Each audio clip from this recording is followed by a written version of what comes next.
El océano infinito, hermoso pero a la vez implacable y mortal, ha sido y será siempre uno de los grandes enigmas para el hombre. Bajo sus aguas se conservan olvidadas innumerables tumbas arqueológicas, especialmente de grandes barcos hundidos que un fatídico día no pudieron llegar a su destino. El Naranjito es uno de ellos. A medida que vamos descendiendo, notamos cómo la impaciencia se apodera de nosotros. El camino que nos lleva hasta sus entrañas se nos hace eterno. No podemos ver nada, solo las frías aguas. De pronto, ahí está. Desafiante, aparece de forma fantasmagórica la silueta imponente de este gigante hundido.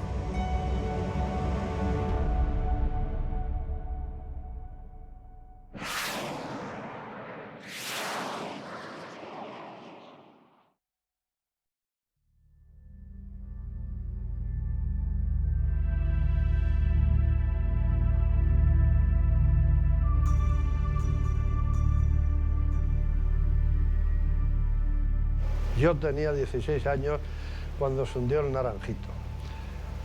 Esto nos sorprendió a todos porque fue de noche, en madrugada, con mal tiempo, y entonces aparecieron por aquí los faristas, o sea, los encargados del faro, a comunicar a mi abuelo, que era el contramaestre de aquí de Marina, de que había un barco hundido y que había un náufrago que había dado el aviso. Y entonces se pusieron en marcha con unos botecitos pequeños a prestar socorro. Los trajeran para acá, como la temperatura era bastante baja entonces, las horas que habían pasado en el agua, entonces venían pues medio congeladas. Se repartieron en 2 o 3 casas, una de ellas en esta, de mis abuelos. Se entró el capitán, se le puso en la cama, se le arropó con toda clase de ropa y mantas que teníamos para ver si entraba, reaccionaba, entraba en calor. Así estuvo, pues fueron 2 o 3 días. El barco se llama Isla Gomera, pero como iba con naranjas, entonces degeneró en el uso ya del pueblo el Naranjito. Año 1946. La fría noche del 12 de abril, un carguero surcaba el mar Mediterráneo desde el puerto de Cartagena con rumbo a Barcelona. Esa noche, el mar estaba picado, los vientos azotaban la embarcación y la niebla era densa. Nada bueno se auguraba de una noche como esa. El capitán, conocedor del peligro que corrían, decidió cambiar el rumbo y dirigirse a tierra. Pero nunca llegaron a su destino. Debido al fuerte temporal que atravesaban, la enorme carga que llevaba el buque se desplazó bruscamente hacia estribor, provocando que todo el carguero se levantara, escorándose fatalmente. Fue cuestión de segundos que el agua se apoderara de la cubierta e inundara las estancias. Mientras el imponente buque se precipitaba a las profundidades del mar, sus tripulantes intentaban desesperadamente ponerse a salvo en los botes salvavidas. Para algunos fue inútil, como le ocurrió a la mujer del maquinista, que viajaba por vez primera en un barco. Su deseo era conocer Barcelona. Y a pesar de los intentos desesperados de su marido de salvarla aún después de muerta, su destino quedó unido al de aquel carguero bajo el mar, muy cerca de Cabo de Palos. Tan cerca que las naranjas que transportaba el barco alcanzaron las orillas de las playas de todo el litoral.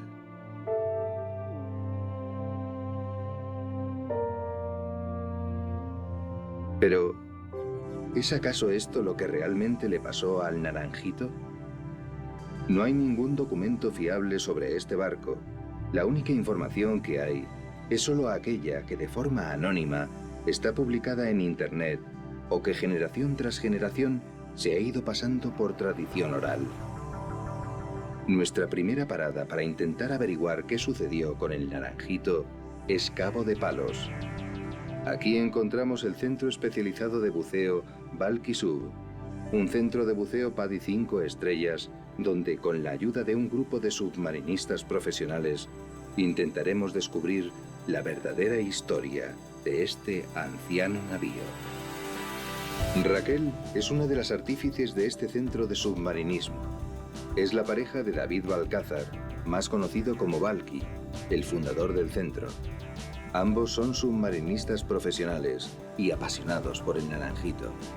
La primera vez que vine a Cabo de Palos fue en el verano del año 2006.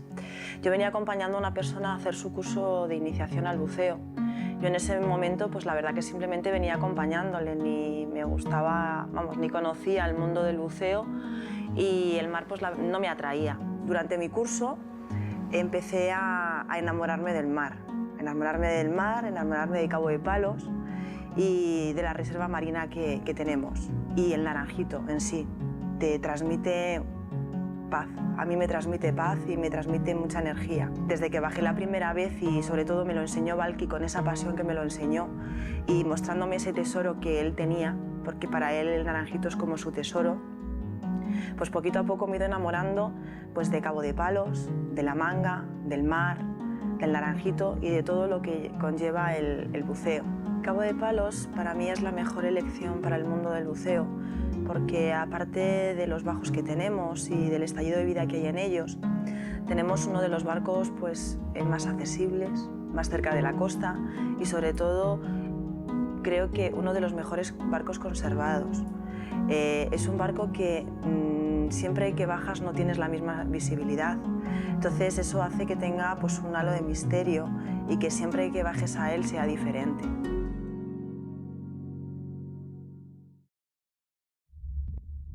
El Naranjito está hundido en una zona arenosa al sur de Cabo de Palos. Resulta extraño porque esta no es la orografía propia del lugar.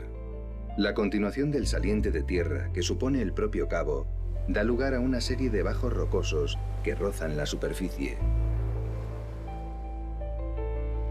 En muchos casos la sobrepasan, dando lugar a un conjunto de islas como la Isla Grosa o las Islas Hormigas. Las hormigas son un grupo de pequeñas islas o islotes que forman el polígono submarino de Cabo de Palos. En sus fondos es muy fácil encontrar gran número de pecios de todas las épocas, romanos hasta en el siglo XX. Incluso en una época se le llamó la fosa italiana porque en muy pocos meses de diferencia vararon en ellas, en el bajo de fuera, 3 buques italianos. Su peligrosidad, en mi opinión, no es solamente el hecho de que el bajo de fuera se encuentre en una profundidad capaz de perforar la obra viva de algunos buques de suficiente porte. A veces el estado de la mar y el viento te obliga con viento de levante fuerte, pero yo creo que influye mucho la impericia o la falta de atención de algunos oficiales y capitanes de los barcos. Lo cierto es que oculto en las profundas aguas de Cabo de Palos podemos encontrar un gran cementerio naval. El número de residentes que lo habitan es un misterio, pues es imposible acceder a parte de ellos, o hay zonas en las que los barcos quedan apilados unos encima de otros. Sin embargo, el caso del Naranjito es mucho más extraño, ya que no encalló en las rocas. El Naranjito se hundió en una zona cuyo fondo es un gran banco de arena y donde no había nada con lo que pudiera chocar. Cobra así fuerza la teoría sobre el desplazamiento de la carga. Su mala colocación o una fatal maniobra del capitán pudieron ser la razón que provocase el hundimiento. ¿Cómo es entonces el lugar en el que naufragó este barco? ¿Cuáles son las características del sitio en el que yace?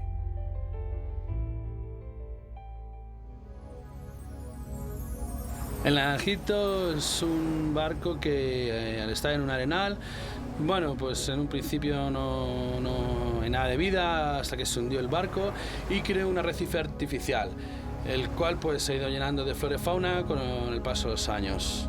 En este momento, después de tanto tiempo, nos podemos encontrar ya en el descenso con bacterias y muchísima vida que se va pegando al metal y al final va creando lo que llamamos la incrustación. Bivalvos también que se van pegando en el casco y van generando microorganismos que harán de alimento, por ejemplo, de los nudibranquios, que son muy frecuentes en el naranjito, como por ejemplo el Ipsilodoris elegans. También podemos ver como hay un halo de peces azulados que son los antía, los tres colas, que luego a la luz del foco podemos ver como su color es el naranja. Podemos encontrar muchas especies conviviendo en las diversas cámaras del navío. Unos residentes habituales son los congrios, que descansan en los pequeños agujeros, grietas e incluso en los escobenes de las anclas, pero que en ocasiones pueden sorprender a los buceadores con sus elegantes paseos por las diferentes estancias del barco. Entre los amasijos y recovecos del navío hallamos oculta, acechante y siempre inquietante, la mirada de una morena agazapada a la espera de su presa. Y eventualmente aparecen montones, sobre todo cuando hay peces pequeños que se agrupan y son perseguidos por sus depredadores, como las bogas, por ejemplo. Además aparecen pelágicos que en ciertas ocasiones hemos visto. El pez luna, por ejemplo, es un compañero habitual de inmersión en el naranjito. Sobre todo entre mayo y julio suelen ser muy frecuentes. En alguna ocasión hemos visto sobrevolar algún águila marina también, que suele venir de la reserva o moverse por la zona y se despista un poco regalándonos la imagen de su majestuoso vuelo. Anémonas, camarones, gobios, decenas de especies impropias de un arenal que solo es posible ver unidas gracias al nuevo ecosistema que este barco ha creado. Es así como la tumba del naranjito se convierte en un arrecife artificial, una maravillosa fuente de vida. Gracias al hundimiento del naranjito se ha creado un arrecife artificial donde no hay nada, puesto que el mar lo tienen poblado muchas especies, pero no viven en medio del océano, no viven en el azul y viven en un arenal. Cuando nos encontramos cara a cara con el naranjito, nos parece mentira que ese navío fuese construido hace ya casi un siglo. La historia del naranjito se remonta a principios del siglo XX. Es construido en 1912 en los astilleros de Cádiz y nace bajo el nombre de Nadir, que significa opuesto. Parece que no fuera un nombre al azar. Hermano de otros 5 buques similares, son los primeros construidos por los nuevos propietarios de los astilleros, la compañía Echevarrieta y Larrinaga, destinados a llevar adelante el floreciente comercio naval. Pasan 6 años viendo cómo el resto de barcos van siendo botados, mientras él sigue anclado en los astilleros, aguardando el interés de algún comprador. Por fin, en 1918, es botado ante un intento de compra que, finalmente, es desestimado por considerarlo demasiado caro. Sigue siendo el patito feo que nadie considera digno como para pagar por él, y ligado a su aciago destino, tiene que pasar sus primeros años al servicio de sus creadores como chico de los recados, haciendo viajes a Inglaterra con el fin de transportar ingrata carga pesada para construir otros barcos. En 1926, en el camino hacia su inexorable final, nuestro navío se encuentra con la compañía Mascor. Esta inesperada aparición lleva consigo su primer cambio de nombre, desde ahora Magurio, que no consigue esquivar su dantesco sino. Pero la sombra del patito feo sigue alargándose y vuelve a ser rechazado por quienes le han dado una oportunidad. De nuevo, pasa a ser vendido, esta vez al empresario canario Padrón de Saavedra, su último dueño que, movido por el amor hacia su tierra, rebautiza al barco como Isla Gomera, nombre que mantendrá hasta el día de su hundimiento. Desde su nacimiento, la vida no le dio tregua. Sus hermanos surcaban los mares, mientras él contemplaba ofendido el vaivén de las olas anclado en tierra. Una vez en el mar, no fue un gran barco, ni lo valoraron como tal. Desechado tantas veces sin encontrar su lugar, llegó el momento en el que fue reclamado por el mar. Pero es entonces, engullido en pocos segundos por el agua, cuando deja atrás sus sucias plumas y surge el cisne en las profundidades. Resulta curioso que de un pecio tan visitado por los submarinistas tengamos tan poca información. Seguimos investigando para ver si encontramos algo acerca de su hundimiento, pero al buscar en los archivos sobre un barco naufragado en Cabo de Palos llamado Isla Gomera, encontramos numerosas contradicciones y sorpresas. En Madrid reside el capitán de navío retirado Benigno Rodríguez, que nos ha ayudado a desvelar gran parte de este histórico suceso. Bueno, creo que es normal que no se haya podido encontrar información porque se ha partido de un nombre del barco que no es el correcto. En realidad, el barco no es Isla Gomera, sino Isla de la Gomera. Hemos tenido acceso a una información muy completa en los archivos de la Armada en Cartagena. En lo que respecta a la fecha de hundimiento, también la fecha con que contábamos en un principio no era la fecha correcta. En realidad, el Isla de la Gomera se hundió el 13 de abril de 1943. No se hundió en 1946, como se creía antes. ¿Estaba destinado el Naranjito a terminar de aquella fatídica manera? ¿Acaso tenía alguna maldición?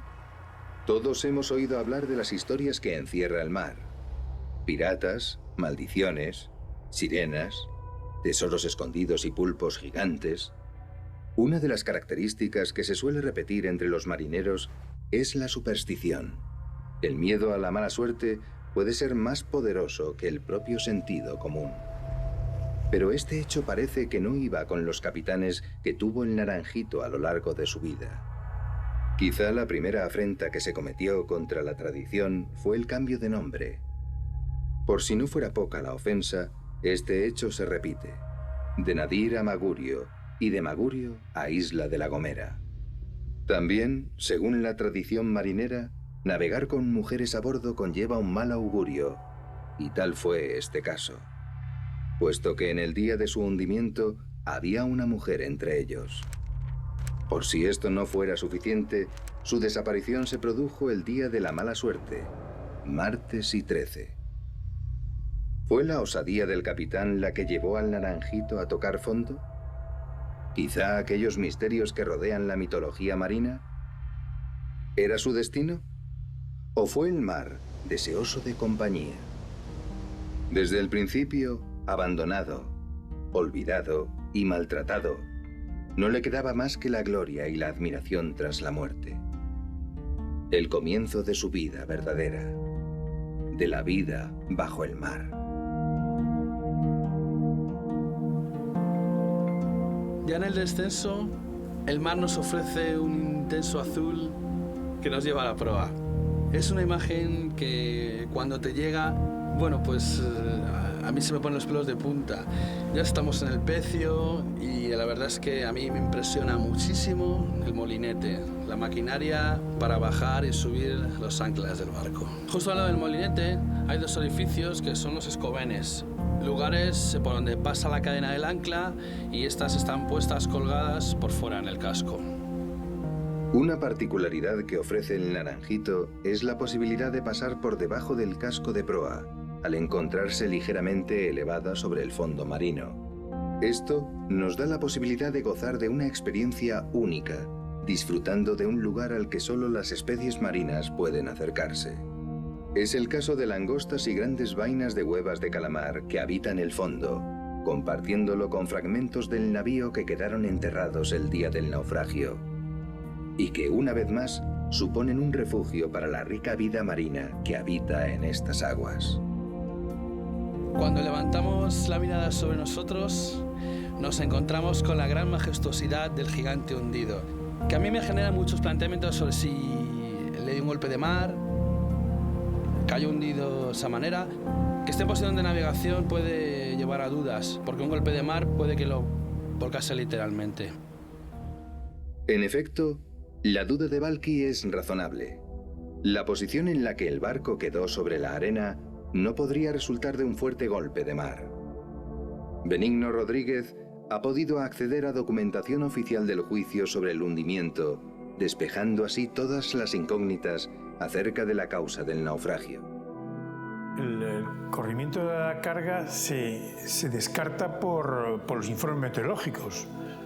Tenemos el testimonio del capitán del barco y tenemos los informes meteorológicos del monte de galeras de la entrada en Cartagena y los servicios meteorológicos de Cabo de Palos, que indican que las condiciones meteorológicas en esa noche eran muy buenas. Los informes revelan datos muy importantes sobre las circunstancias reales del suceso. No solamente arrojan luz sobre la climatología o condiciones de navegación, sino que también encontramos la causa real del hundimiento. Eran las 3 de la mañana, el capitán estaba en el puente del barco y de repente el barco sufrió una brusca escora hacia estribor y se empezó a hundir de proa. El capitán del barco dice que no pudo hacer absolutamente nada. No pudo maniobrar con el barco ni a estribor ni a babor y que empezó a entrar agua por el costado de estribor, por los imbornales, de una manera tremenda. Lo único que pudo hacer fue coger sus salvavidas. Si unimos este testimonio del capitán con las conclusiones de los peritos, podemos llegar a la conclusión de que no fue un corrimiento de carga, sino claramente lo que produjo el hundimiento fue una gran vía de agua. No había temporal. El barco no giró bruscamente buscando la costa y no hubo desplazamiento en la carga, sino una gran vía de agua. Pero si esto fue así, ¿por qué hasta el momento nadie ha detectado dónde se halla el lugar por el que entró ese gran caudal de agua? Debemos comprobar si la vía por la que entró el agua se mantiene viva en el casco del barco y desenterrar así toda la verdad sobre el hundimiento del Naranjito. Efectivamente, muy cerca de la primera bodega, en la proa, al adentrarnos por una pequeña compuerta, se puede comprobar cómo la vía de agua se encuentra en la pared de estribor. Podemos deducir que los remaches que unían las placas se soltaron y provocaron una masiva entrada de agua, precipitando al Isla de La Gomera y su tripulación al fondo del mar. Con el tiempo, la incrustación del barco escondió las huellas llevándose consigo la verdad sobre el hundimiento. Continuamos la inmersión. Llegamos a la cubierta del barco, donde nos asombra ver una superestructura que un día fue la sala del capitán. Sala de mandos y algunas estancias para el capitán de la embarcación, que siempre nos deja una imagen muy bonita de un banco de mojarras en toda la superestructura con el azul de fondo. Continuando la inmersión, pasaremos por dentro de esa estructura para ver la bodega de popa y al fondo la sala de máquinas y la popa del barco. Curiosamente, en este punto nos encontramos con uno de los codos de los tubos de ventilación que se rompió y está caído sobre la superficie del barco. Continuamos y vemos a la entrada a la sala de máquinas, que está en una plataforma inferior, donde vamos a pararnos en este punto para ver la cubierta superior del barco. A su lado podemos ver algún pescante de los que sujetaban los botes salvavidas. Viendo estos pescantes ya despojados de los botes salvavidas, imaginamos a los tripulantes luchando por evitar seguir la misma suerte que corrió el carguero. El hundimiento del barco fue tan rápido que lamentablemente no se pudieron utilizar los botes salvavidas. Los pertrechos del barco aparecieron por toda la costa, llegaron hasta Águilas. Aunque no toda la tripulación pudo ser rescatada por el pesquero Luis de la Orden, los más afortunados pudieron amarrarse a uno de los botes salvavidas que se mantenía a media agua, cerca de la zona del hundimiento. Hasta el momento, se desconocía el número de desaparecidos o muertos que hubo. El acceso que hemos tenido a los documentos oficiales contradice la escasa y errónea información que aparece en Internet. El Isla de La Gomera tenía una tripulación de 15 miembros y llevaba 3 pasajeros.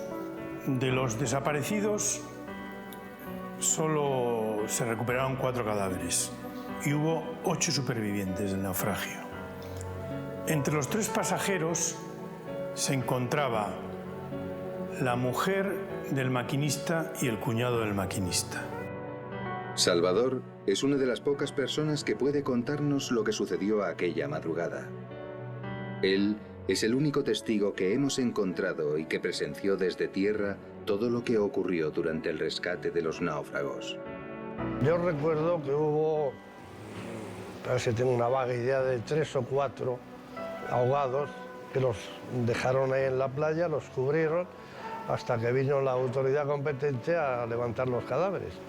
Bueno, dadas las condiciones meteorológicas, verdaderamente la brusquedad o la rapidez del hundimiento fue una tragedia, porque en condiciones normales, con los 3 botes salvavidas que llevaba el barco, se podía haber salvado toda la tripulación y pasajeros.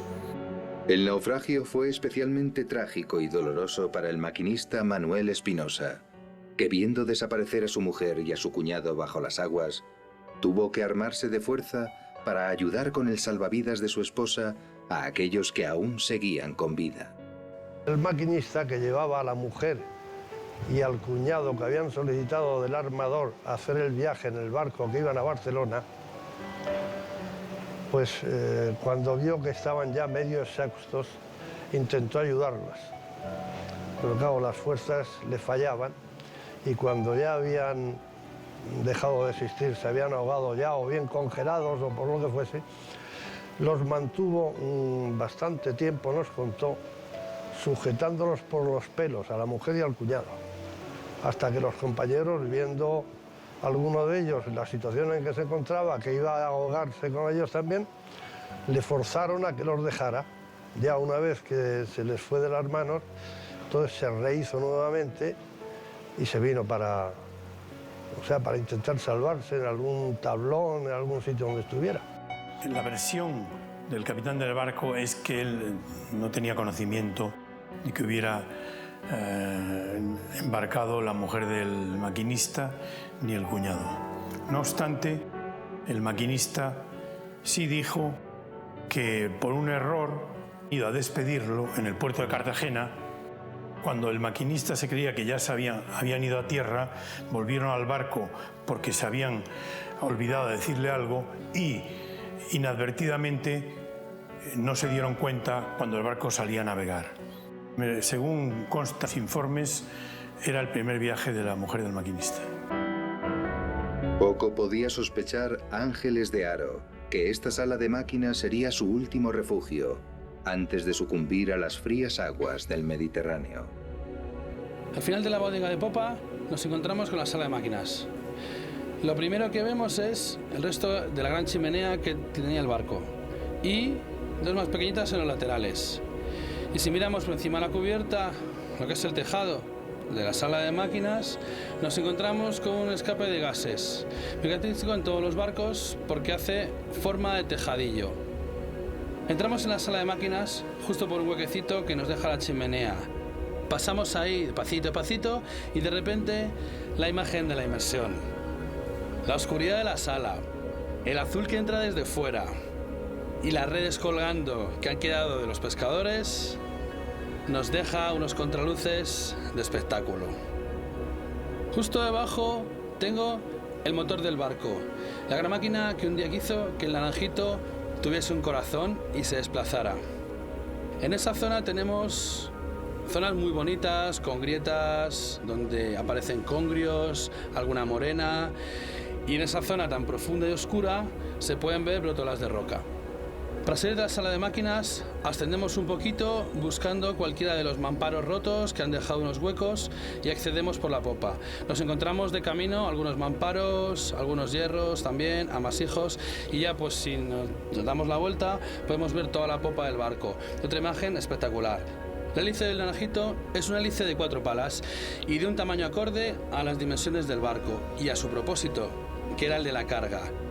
Si continuamos por la aleta de babor, vamos llegando al final de la sala de máquinas, donde nos encontramos con una gran grieta que divide el Naranjito desde arriba hasta abajo.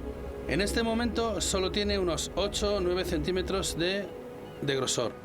Mientras ascendemos y dejamos atrás el Naranjito, sentimos la satisfacción de haber descubierto los entresijos de este gran barco, pero al mismo tiempo, cierta desazón por la trágica historia que lo envuelve.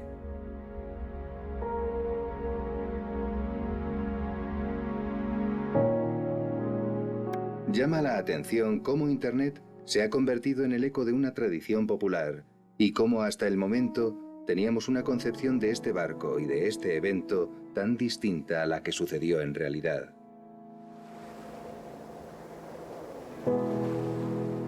El Isla de La Gomera partió de Cartagena en dirección a Barcelona la tranquila noche del 13 de abril de 1943. Cuando viajaba a una velocidad de 8 millas y bordeando la zona de Cabo de Palos, varios de los remaches que unían las planchas de proa saltaron de forma que se abrió una gran vía de agua. En cuestión de minutos, la cubierta del barco se vio llena de agua, haciendo escorar el navío y provocando el irremediable y trágico hundimiento. Solo hubo 8 supervivientes de los 15 miembros de la tripulación y 3 pasajeros que allí estaban. Únicamente se pudieron rescatar 4 cadáveres. Cabo de Palos ha ocultado este misterio bajo sus aguas durante más de medio siglo. Hemos querido poner al Naranjito en el lugar que le corresponde dentro de la historia, desvelando así detalles de ella que solo algunos vecinos del pueblo llegaron a conocer. Y en ese momento, donde los buceadores tenemos que ir subiendo muy despacio, yo siempre aprovecho para mirar el azul, buscar algún peluna que venga por la zona a visitarnos y sobre todo para recordar esas imágenes tan bonitas que me ha dejado la inmersión. Pero siempre tengo una pequeña tristeza, y es que no sé si la próxima vez que vuelva a bajar el barco seguirá entero y la proa en su sitio, porque esas grietas de las que hemos hablado antes probablemente un día harán que el barco se parta en 2 y no vuelva a ser el mismo. Gracias a la pasión de buceadores como Balki, se mantendrá viva su memoria y el barco nunca caerá en el olvido. Mientras podamos visitarlo, seguiremos siendo testigos de una parte de la historia de Cabo de Palos. El Naranjito dejó de ser ese carguero que un día estuvo en manos de los hombres para formar parte del océano y convertirse en un arrecife artificial. A pesar de la tragedia humana que encierra la historia del Naranjito, hoy es un lugar lleno de vida.